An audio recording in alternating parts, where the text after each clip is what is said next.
Hello everyone, thank you for joining me for part 3. Figured I had a few minutes tonight. So I was thinking about this spring. Actually the first thing I was going to show you was I pulled out the actual Motorola service guide for this particular radio.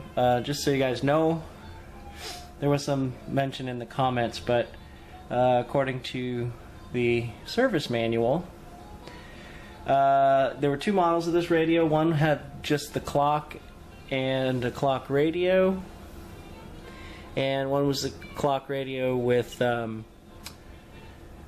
day and date. This is the CC model, which is a day and date. The CC model came in white and green, which I have the green, and the model without the date came in mahogany, which when you look it up online really looks just like regular old brown Bakelite. White, which is more of an ivory, pink, and the turquoise, which I was calling the robin's egg blue. Anyway, another nice thing about the Motorola service manual is this is actually this one was printed afterwards, so this is like a second edition. This one came with operating instructions, which is kind of nice to have, and the schematic, of course, and it also has the fold-out centerfold for, well, I guess this is Antique Radio Restorer's porn.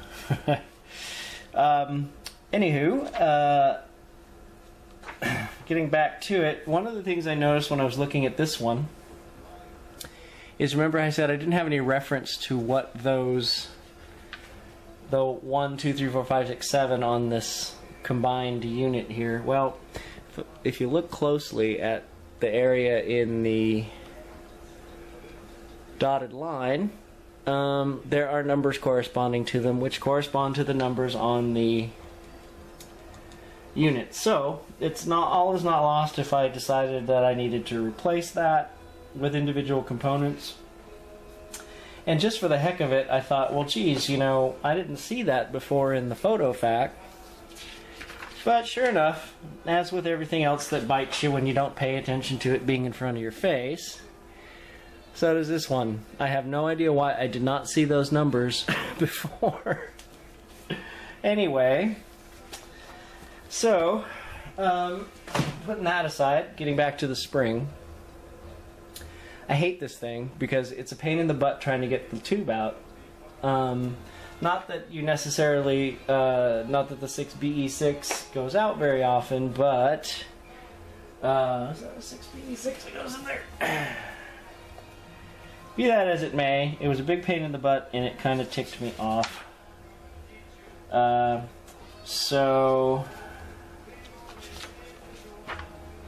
And it's supposed to be the 6BA6, actually. Good thing I'm not firing this up with the wrong tube or the wrong socket. So anyway, this spring irritates me, so I took it out, and I happen to have some of these, which are 7-pin ceramic sockets, but they're a chassis mount with the built-in shield. I thought briefly I might want to replace these, but I had so much problem sucking all the solder out of components that were really close to the board on top, and then pulling the traces off, that I decided that was probably not the best idea. I have a bunch of these little ceramic sockets that are, oh, these things are so dirt cheap. It's just amazing. So these would go in there, but like I said, with all the trouble I'm having, I think that's probably a bridge too far. But these sockets are nice and tight with the tubes. It's just a better quality, and the funny thing is these things, I think I end up, when you buy like a dozen or so of them, they cost like 49 cents each. And they come wrapped. Alright. So what I thought I would do is I'm going to, well, this has got a spring built into it, which holds the tube down.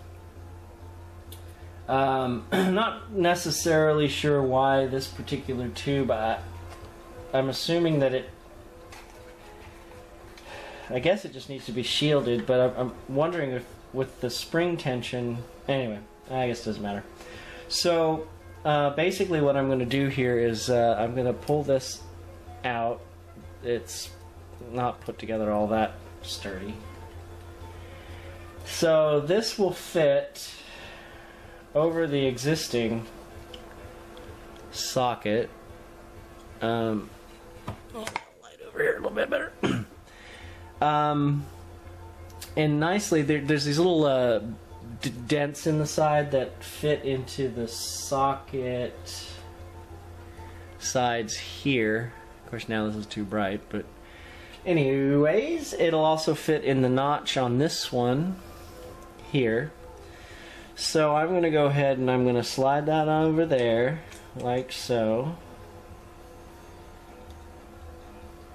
It fits on fairly snug, but the nice thing is that,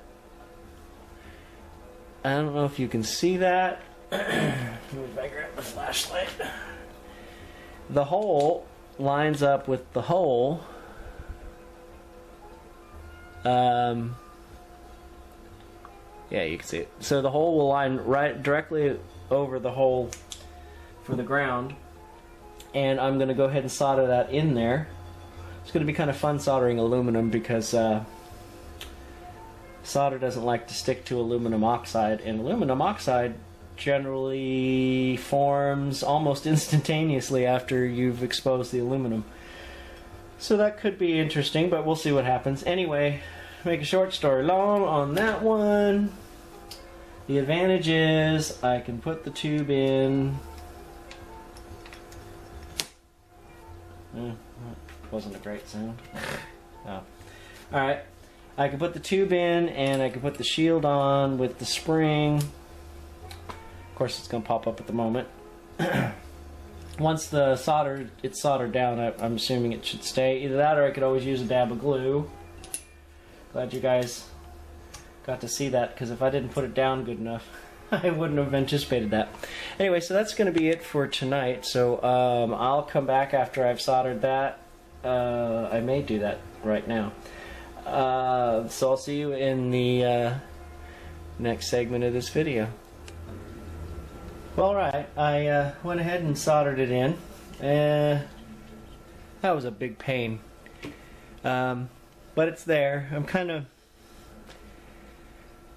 After I did it, I was kind of thinking maybe I should have just gotten over my aversion to this shield. I may very well have to go back to it if this doesn't work for any reason, but anyhow, so when it goes in there, alright, it will, ta-da, so there you have it. Alright, well, let's put this thing back together and see if we can make some sparks.